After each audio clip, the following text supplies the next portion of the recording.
Hey guys. All right, so we made it back with the truck. I'm not going to do a walk around of the truck yet because it's in a dark garage and I don't want to have the camera and all that. I want to make it done right. I want to have someone help me walk around and I can point out all the little things, and it's going to be a long video because I'm going to go into a lot of detail of it because I want to share it. And what I'm going to do here is I'm going to show you something that I recommend. Okay, this is something that I never did before until I met my wife.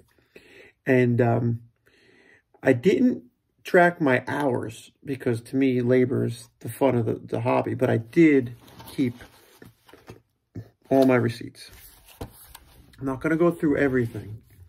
Okay, here's the title, bill of sale.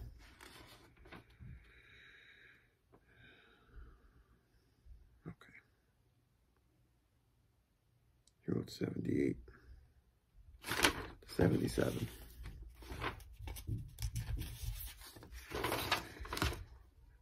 That's my original title. Still in my name. Anyway, so I recommend keeping everything that you purchase for your vehicles from now on. Right here. Anybody's wondering like what I did to this truck. Okay, this is engine 454. Duration, lobe, separation. This is Predator cams, comp cams. The location where it was the manufacturer, and those are all the specs. Okay, and I'm showing you guys this because when I start talking about what it might run and how much power it makes, I want you guys to like be able to argue, okay? And tell me if you think that it's making this.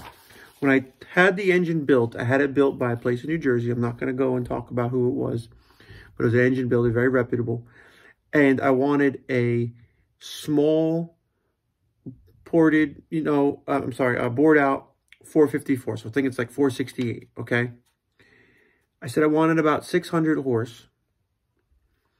I said I wanted to be able to run 12s, maybe the 11s. Maybe if I put a little nitrous in the 11s. That's what I asked for. And you tell me if you think that that's what this truck's going to do. So there's your cam information. I think it had forged crank, forged pistons. They're cast iron heads, but they're worked heads. Okay. CVF Racing, okay? This is the serpentine conversion kit, okay? Serpentine belt. It's got all the specs here, okay? Look into them. They make a really nice accessory kit, okay? Summit Racing, kickdown, thermos, okay. These are the big things. Dynamic converters. I don't know if you ever heard of these guys. I think they're out of Delaware. Newark, Delaware, okay? I think they made the transmission. If not, someone else in Delaware did it. And this is a torque converter. I had a specific made torque converter for the application. I think it's 3,300 or 3,000 stall. I don't remember. Put all your information in here too for the next guy, like the Holley rebuild kit. I bought a Holley. This is 4150. Okay. I don't know if that's the same Holley. Carb, might be 950 CFM carb. Okay, so that tells you what it's pulling in on a cubic feet per minute, CFM. This is something I want to show you guys. Okay, this is a what is this? This is a fuel filter for your vent on your fuel cell. Okay, this is what it looks like. There's a canister up here. This is the vent that comes from your fuel tank, fuel cell, and it goes in and out. This is replacing your charcoal canister because I didn't want to have the gas odor in the garage. And it also performs some kind of protection if it flips over. All AN fittings. I put AN fittings on everything. Okay, that got AN fittings. That got mounted up under the fender, up high. I'll show you. Okay, I'm just going right through this. Performance Online Western chassis. I did the upper, lower control arms. I did the rear leaf springs. I did the shocks. I did the coil springs. I did the brakes. I did the bearings. I did caliper pads, everything. I did all new brake shoes, brake drums, brand new axles. I'm not selling you this. I'm just telling you, I'm not selling you the truck, but I'm telling you what I would do. Okay, here. This is the rebuild kit for the rear. I paid $1,800. You tell me if I got ripped off. $1,800. Okay. Axle bearing seals, axle studs, Richmond gear set, 373, Eaton posi unit, 30 spline. Installation kit, $100. Axle alloys, 204. Mosier rear cover, $159. $1,800. Built rear from soup to nuts. From a speed shop, okay? Professional, whatever. Same deal here. This is the engine rebuild. $5,000. Okay. Gasket set, camshaft custom, set rings, rod bearings, main bearings, oil pump shaft, double roller timing chain, 7-quart oil pan, fuel pump rod, MSD distributor coil, 6AL box, oil filter, quarts of oil, spark plugs, custom set of wires. The wires were $100, $150. And they're extra thick. Starter was a high torque starter. Ported cast iron heads.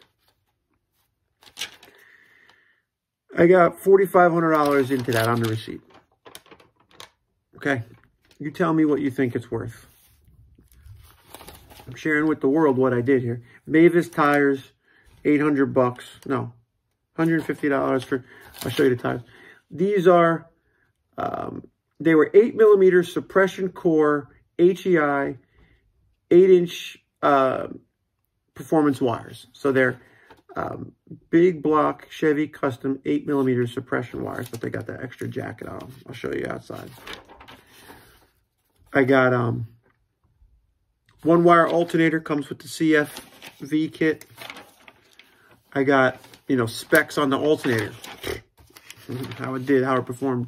More Western chassis stuff. Shocks, leaf springs. These were C10 Suburban 52-inch leaves, 4 to 5 lowering kit. So 4 to 5 inches in the lower in the back got lower. I think the front was 4 inches.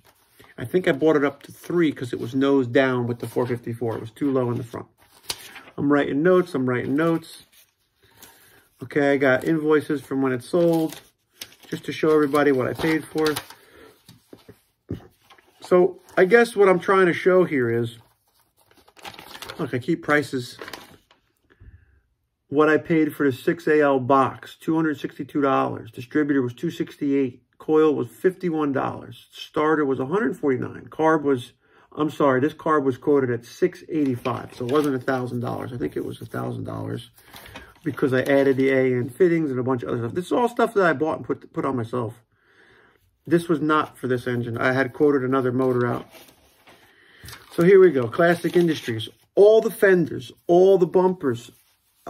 You know, I went with the import, you know, knockoff fenders, LMC, whatever, Classic Industries. Whoever had what? Stainless steel brake lines. Brake hoses, soft hoses, wheel cylinders, brake drum rear. Fender skirts, which I guess is the fender itself where the step are. Front fenders. I got 2 front fenders, $100 a piece. That wasn't bad back then. This was 2018. Things were still cheap, I think. You can't build this stuff today. The stuff is out of control. All right. I guess, look, I got the right motor mounts, polyurethane. So people asking me, like, why you want to get that truck back? And this is me kind of showing off. I'm showing off because this was my money that I worked hard for, shoveling sewage. And when I left the state job, I collected my pension up front. I took the hit and I said, give me my money now. I took it all and I put it in this truck. And I did that because it's a better investment. It's going to appreciate, God willing. Maybe the world ends. We'll see. transmission mount, front fender hardware kit, bolts and washers, front engine mount, U-bolt washers, nuts, washers, all in an LMC truck. That's $200 just for nuts and bolts. So if you guys want to figure out like how much this stuff costs, here's a Summit fuel cell. Okay, it's a Jazz fuel cell. One problem, the foam inside the fuel cell deteriorated to clog the filter. Thankfully, I had a really nice filter in line, AN fittings, removable, clean it out, whatever. It saved the carb from getting destroyed. But unfortunately, it was a pain in the butt. So take the foam out or run with better baffles. I think the foam's supposed to be in there for explosion. Do what you need to do. I'm just saying the slosh factor is a problem on fuel cells. I want to get a nice new tank, clean. I want to get like a 30-gallon tank because I want to have a lot of fuel distance because everything up here is like 2 hours.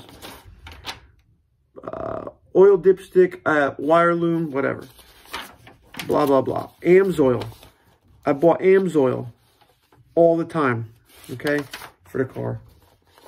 If you don't know what AMSOIL it is, it's performance, I think it's 2050 weight, has zinc in it. This is a flat tapped cam. It's not a roller cam. It has roller tipped rockers, but this is a flat tapped cam that you need to put zinc in it. Get a zinc additive or get oil with zinc in it. If not, you'll wipe your cam. Hopefully, nobody changed oil in the truck without that. I can't imagine they put many miles on it. Because this is like a weekend cruise down the street kind of thing. Grommets, baffles, whatever. Yoke. Okay, the drive shaft. Strange drive shaft, yoke straps, trans filler tube. All money, man. Everything's here, okay? Motor mount. So what I'm getting after is, it'd be nice if you go to sell something, you have this information with you. Get your wife or husband or whatever, significant other, get you to get a blue folder, put it on the side, fill it up. You can't argue with the paperwork. You go there, you look, you check serial numbers, you could check and see if the panels are new. I believe he did the same thing for me. Now, the current state, the bench seat was bad when I sold it. It needed work. I had duct tape and then I had a Mexican blanket over it. He put a new seat. I think new foam. If not, it's very cushy. New seat cushion, new foam. He put new door hinges on it because they were saggy. He put a nice set of gauges in it. Actual gauges in the dash, brand new, clean. It's got like a cool vintage look. Tacks in there. There's a trip, everything. Odometer, fuel gauge. Very nice. He put a cover on the dashboard to protect it, which I'm going to take off because I think it looks like I'm hiding a crack. So I'm going to take that off just because I like to see, because it's not in the sun. This is like a protected for the sun. He put a nice piece of chrome on the dash, like billet aluminum, that there used to be wood grain there, and he put a nice steering wheel in it. I might switch it out to a more vintage, traditional look, because it looks a little bit more modern, like I was going to be running like 20s on it or something. I want to keep it like a traditional drag truck from the period. So, and that goes on and on and on. We'll talk about the truck a lot. But this is the day I got it home. I'm beat. I wanted to finish the video tonight for you guys so you can see what point I'm at. And I think this is a good topic. So, whatever you're doing, cars, boats, planes, trains, automobiles, keep your receipts. It's easy to let them fly in the breeze. Sometimes guys don't want to look at the receipts because it makes you feel bad. Or if your wife gets a hold of this and she doesn't know what you're buying. This is like, you know, a divorce paperwork here. This is going to be on the file. To me, I'm not getting any divorces. I love my wife. And she allows me to have my passions. And then my own guilt controls me. I got rid of that truck because I was guilty because there was a lot of money tied up in it. But I realized if I continue it with the channel, it'll help with the channel. And down the road, I could say I finished something. That's the only thing I really wanted to finish because I got so far with it. When you made it this far, you might as well go the whole way and just keep the truck. It's a step side. A lot of people up and down on step sides. Let me know what you think. Comment. If you like a step side or you like a fleet side. If you don't know what they are, search them. It is what it is. The guy that I got the truck from, I'm going to do a quick story, lived in Brick, New Jersey. I believe he was a firefighter or an ex-police officer. I think it was one of the two. I think it was a police officer. Really nice guy. He had it up for $2,500. I went down there. He did his little body work on it. It was a 305. I was like, I just want something to put this big block. Because I built this motor first.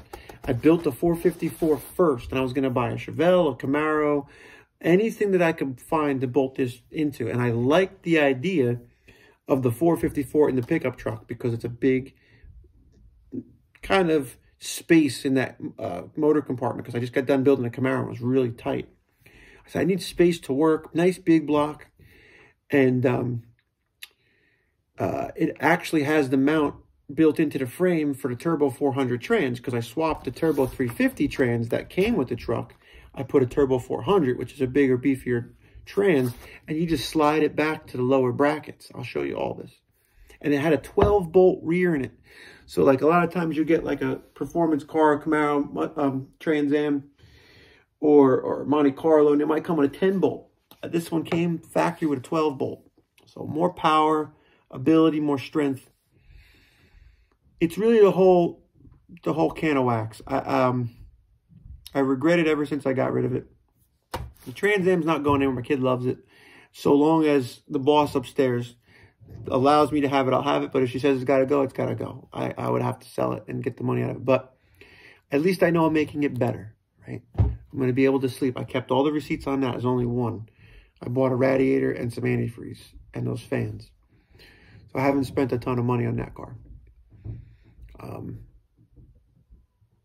But it's going to be fun. As my kid grows, if he gets into that car, we can work on it together. Please like, share, subscribe, comment on this. Let me know what you think. I hope you guys get a chance to see it. It's hard for me to know if these videos are reaching the public. I know a lot of people are checking out my shorts.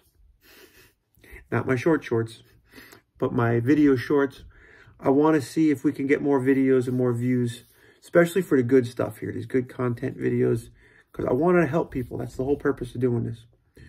And hopefully this does, okay? Keep your project if you got a lot of money invested in it and you can handle it, because you're going to get rid of it. You're going to wind up going back and getting something else. And there's always a different car. Ooh, there's a Model A. Ooh, there's a Mustang. Oh, man, this...